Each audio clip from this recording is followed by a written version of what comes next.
Hey guys, this is Joe from Analog Archive, back with another video. Uh, this video is going to be my top finds for the year. I think I pulled out like maybe 12 records or so. Definitely could have had a larger list. I usually put a post together as well on Instagram that I'll probably make in the next few days that'll showcase these records as well. My top finds are usually just based off of things that I just really loved finding, that I love to listen to. Doesn't necessarily have to be things that are super rare, um, but uh, we'll get started just so we can get through all of them.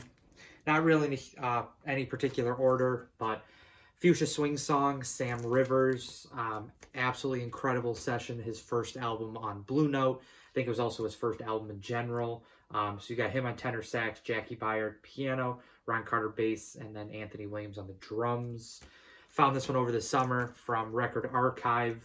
An incredible price for what it is. It's a second mono, Liberty pressing, and just absolutely incredible. This was at the top of my want list until I found it in July, so very happy to have found that this year. This was, I think, the first find of the year, and that's Music Inc. Volume 2, or Live at Slugs Volume 2. So Charles Tolliver's group, him with Stanley Cowell, Cecil McBee, and Jimmy Hops, put together quite a few of these records early on in the Strata East catalog. Obviously, Charles Tolliver being the founder of Strata East, so I was able to find this one on Discogs again right at the beginning of the year. Amazing live session, one of my favorite live jazz albums, so a great one to found this year. This is probably my favorite Strata East record. Looking for this for years, finally found that this year in March. This is 2 as 1, Charlie Rouse. Great combination of kind of a modal jazz with like jazz funk, and just an incredible album. Very happy to have found this one. Somebody on Instagram was selling this, and grabbed it as quick as I could. Again, looking for this for years, so super happy to have found that one. I'll save those actually till the end. Next one, Steve Grossman, Some Shapes to Come. I found this one over the summer. Absolutely incredible Steve Grossman session. Great saxophone player from the 70s. Played with Elvin Jones, Gene Perla. He also played with Dave Liebman as another horn player. But just an amazing session. Very happy to have found this one. Not a whole lot to say. Definitely worth checking out and finding if you like 70s jazz. This is an amazing session, so great one if you do happen to come across it.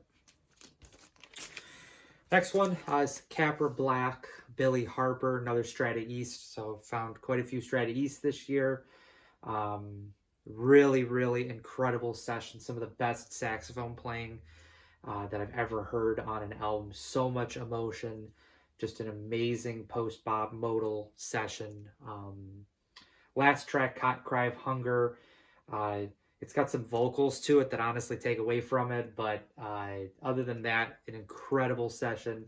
These have been re-released or repressed, not even repressed, reissued, I think last year, even potentially maybe towards the end of 2020 as well, but worth finding these if you do come across them, but a great one, Billy Harper, Capra Black. This is one of the few that's not jazz. I think this is actually the only one that's not jazz, and that is The Meters, self-titled. Found this one at a record show a few months ago, right before Halloween. Always been looking for this record. Very tough to find, especially in good condition. Very happy to have this one. Just an absolute seminal early, I think this is actually from 69. Great like Bayou funk, just funk. Again, 1969. So a great one. Worth finding in any form. Stream it if you haven't heard it. But a really incredible session. So that's The Meters. Next few, well, not next few, next two, both Coltrane. So this is John Coltrane, Interstellar Space. This is an example of one, not a super expensive Coltrane one, posthumous one, but absolutely blown away by this. This was just an incredible session. Just him on sax and then Rashid Ali on the drums. So just a duet of them, or a duo of them. Unbelievable session.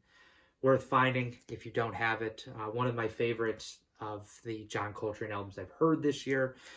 So definitely a great one. This is probably my favorite posthumous Coltrane. And that's First Meditations for Quartet. This is from 1977. I think this was recorded September 65. So as he was moving into more of the free jazz territory, recorded this, again, beginning of September 65. And then by like around November, December, he re-recorded this with his expanded group that included Pharoah Sanders, Rashid Ali. And that one's just called Meditations. But this one, absolutely loved it. Shame this took years to come out, but a great one. So definitely worth picking up if you find it. One of my favorite black jazz pickups of the year. This is Kelvin Keys, Proceed with Caution. I have his first record. It's called Shaunique. I have the reissue of that came out a few years ago, or like 2 years ago. This is an original pressing, also a promo copy.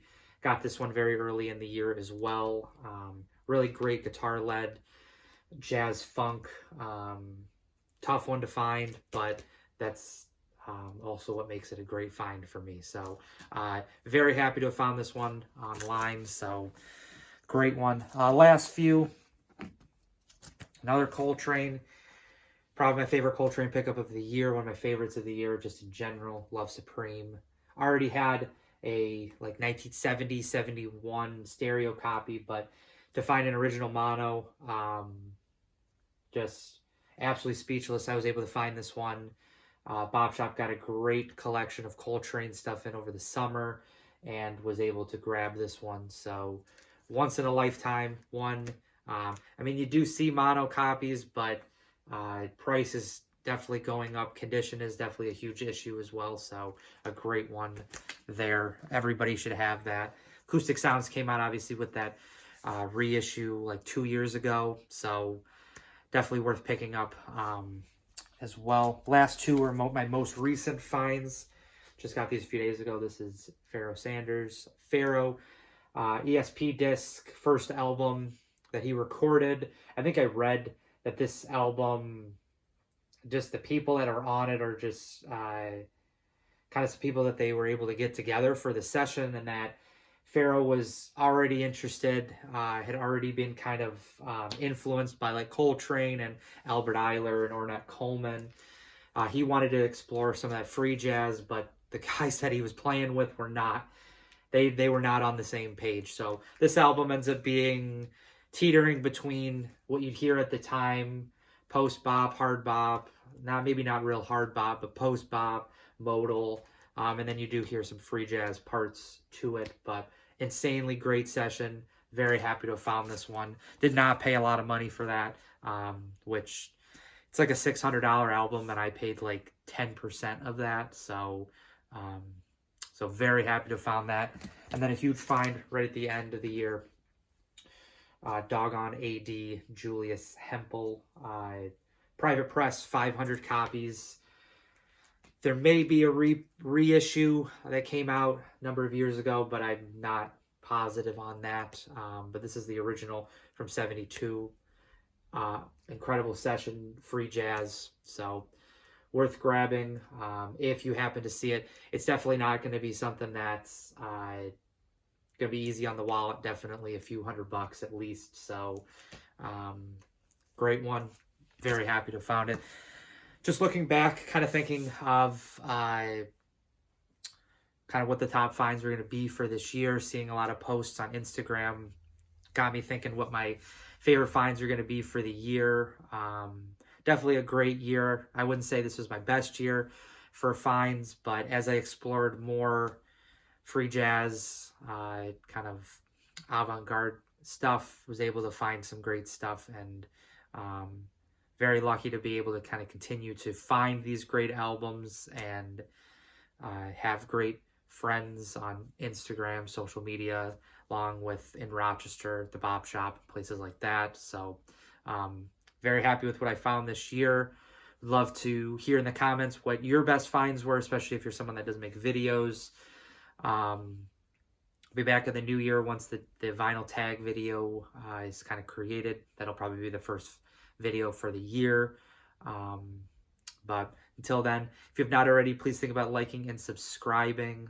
Appreciate all the support, all the comments, and everything this year. And I'll be back in 2023 for another video. So that's it for this one. And I'll see you in the next vinyl video. Bye.